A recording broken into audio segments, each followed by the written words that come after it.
Halo mahasiswa program studi pariwisata Bahari dan mahasiswa yang mengikuti program Merdeka Belajar Kampus Merdeka. Di sini saya Atika Nurhayati akan sharing terkait di dalam mata kuliah ekowisata dengan mengangkat tema perspektif sosial ekonomi kawasan pesisir untuk wisata Bahari. Di sini saya akan bagi menjadi beberapa bagian. Pertama ada introduction atau pendahuluan, kemudian juga ada landasan hukum dan teori, ada kondisi existing, kemudian juga pembahasan termasuk dengan simpulan. Para mahasiswa, kalau kita bicara mengenai kawasan pesisir, tidak terlepas dari kehidupan masyarakat lokal yang berada di kawasan pesisir tersebut, yang sebagian besar adalah sebagai nelayan. Namun di satu sisi, kawasan pesisir memiliki potensi pengembangan ekonomi secara regional, salah satunya adalah di sektor pemanfaatan pariwisata, yaitu wisata bahari. Kawasan pesisir dan pulau-pulau kecil memiliki potensi sumber daya alam dan jasa lingkungan, seperti misalnya di sini ada salah satu contoh di Pantai Sawarna di Banten, Provinsi Banten. Kemudian juga ada ekosistem yang berada di dalamnya, salah satunya itu ada terumbu karang, ada padang lamun, ada mangrove, dan tidak terlepas di sini juga ada recreational fishing ya. Nah, selain menghasilkan produk juga jasa lingkungan yang besar karena keindahan alam yang dimilikinya yang dapat menggerakkan industri pariwisata bahari. Kemudian kalau kita lihat berdasarkan landasan hukum, salah satunya di sini di 13 Desember tahun 1957 itu ada deklarasi Juanda yang menjadi tonggak kedaulatan maritim Indonesia dengan legalitas wilayah perairan Indonesia. Ini salah satu di Kepulauan Seribu, di sini juga merupakan salah satu zona pemanfaatan, selain di dalamnya ada zona konservasi, tentu di bawah naungan Kementerian Lingkungan Hidup. Kemudian kalau kita lihat lagi di aspek zona ekonomi eksklusif, begitu di mana penduduk Indonesia di sini adalah berhak untuk mengelola, kemudian juga memanfaatkan dari seluruh sumber daya alam yang ada.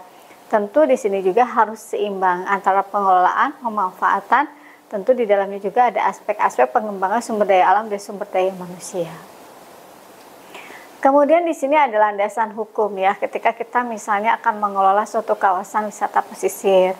Pertama di sini terkait dengan Undang-Undang Republik Indonesia Nomor 1 Tahun 2014 tentang perubahan Undang-Undang Nomor 27 Tahun 2007 tentang pengelolaan wilayah pesisir dan pulau-pulau kecil.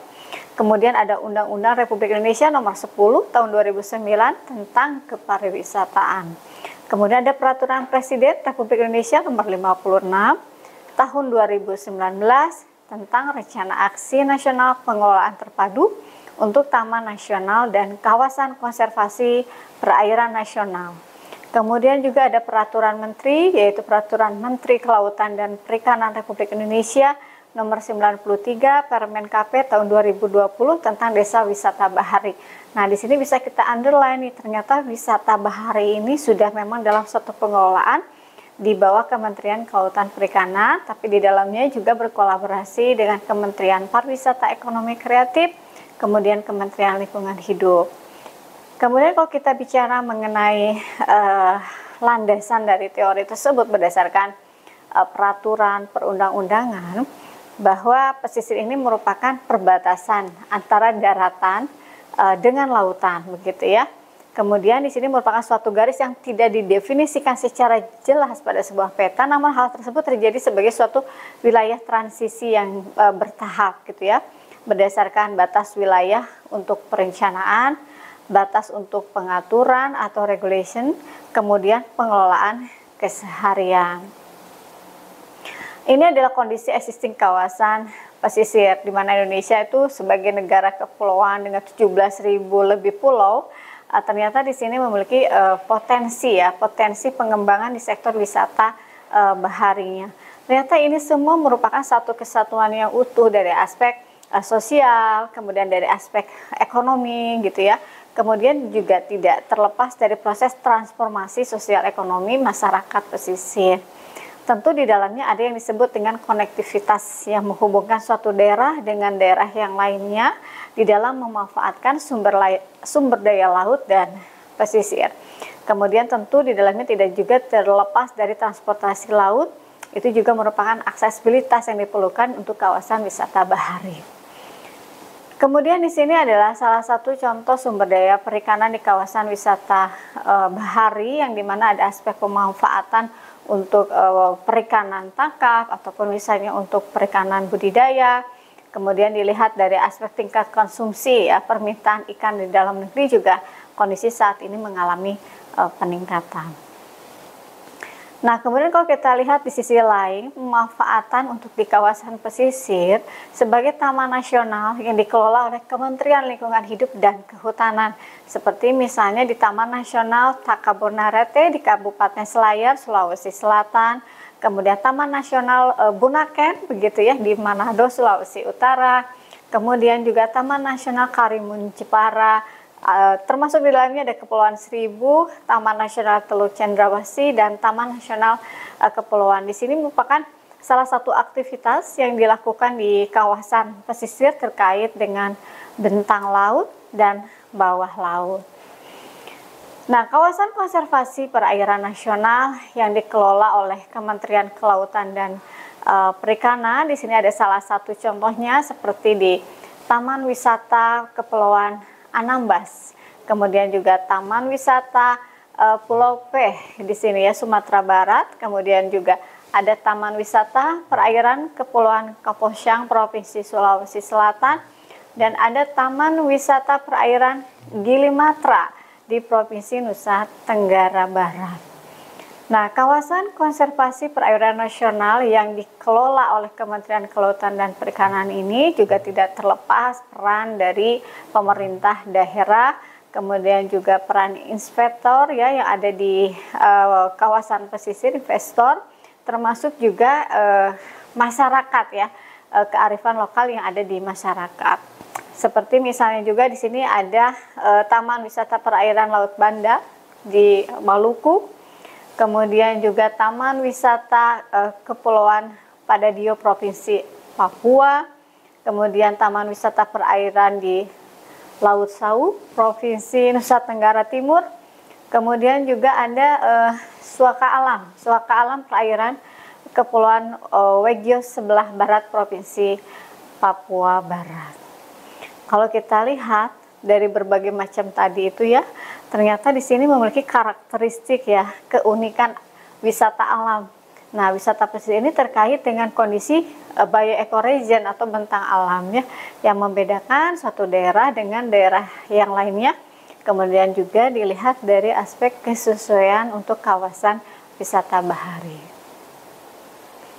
Nah, kemudian kalau kita lihat juga dari sisi aspek konservasi yang lainnya, seperti juga ada kepulauan di Raja Ampat gitu ya. Di sini juga merupakan salah satu bagian dari aspek perairan nasional. Kemudian juga ada Suaka Alam Perairan Kepulauan Aru ya, bagian Tenggara Provinsi Maluku. Kemudian di sini juga ada beberapa ekosistem ya yang terdapat yang harus dilakukan perlindungan atau konservasi, seperti misalnya konservasi penyu begitu ya, kemudian juga ada konservasi ekosistem mangrove-nya, kemudian terumbu karang dan sebagainya.